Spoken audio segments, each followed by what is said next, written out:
Mr. Holston Kafanikale, who is the Chief Environmental Health Officer in the Ministry of Health of Malawi. The representative of African Group of Negotiators, our prof here. The representative, AMREF Health Africa. The country representative, World Health Organization. The executive director for AFIDEP. And the representative of PACJA.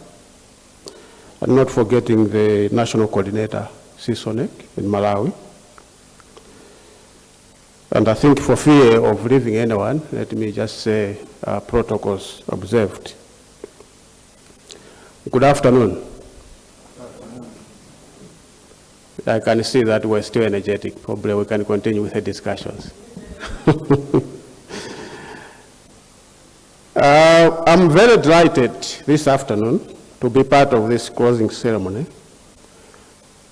For me to at least offer and officially close this conference, following the policy recommendations that we have made as the conference concludes today.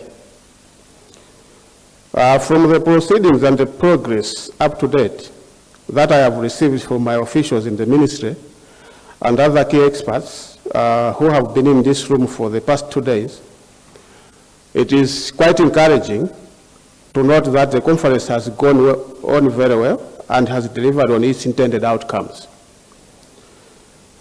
Ladies and gentlemen, speaking as Malawi's focal point to the UNFCCC and Paris Agreement, I have drawn a number of key takeaways that can be taken forward as we advance this important subject.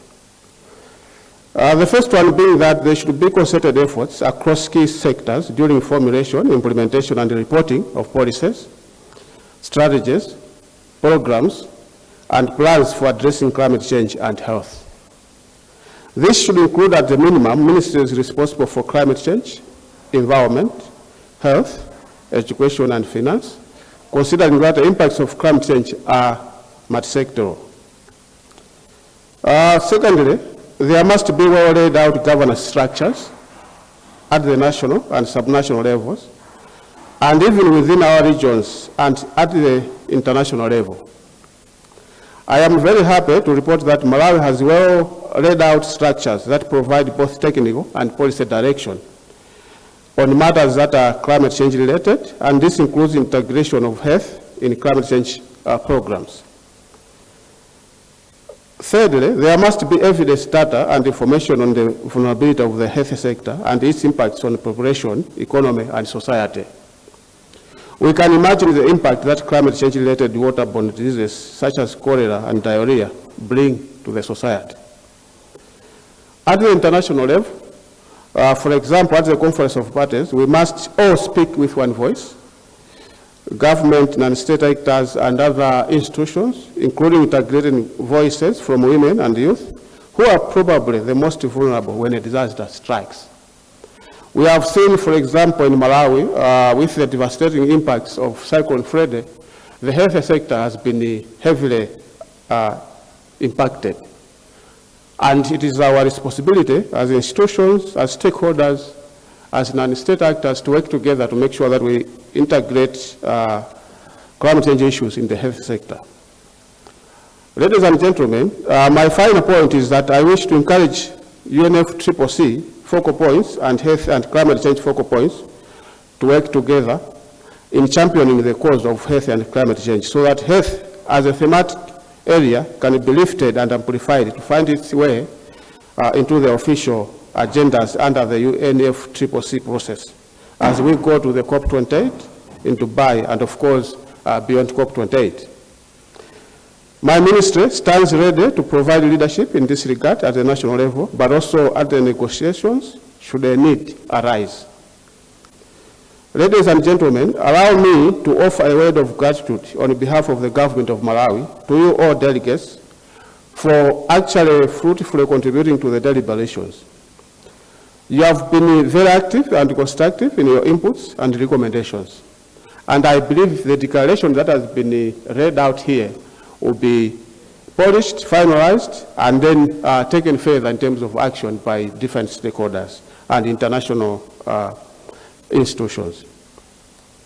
I would not do justice to myself if I do not thank the partners, such as AFDEP, AMREF, WHO, PACJA, and of course our only CISONEC, and others that have contributed resources to make this event take place and be a success.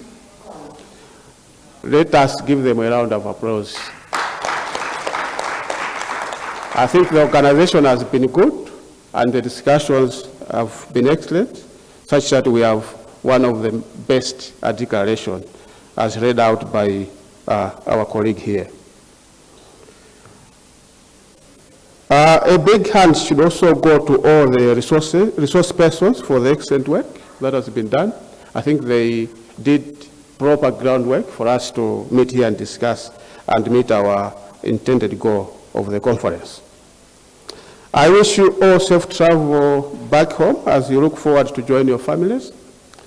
God willing, I think we're going to meet in the next events. We have Africa Climate Summit in Nairobi, Kenya in 2 weeks' time. And we also have the United Nations General Assembly UNGA 78 from 18th September until 30th September.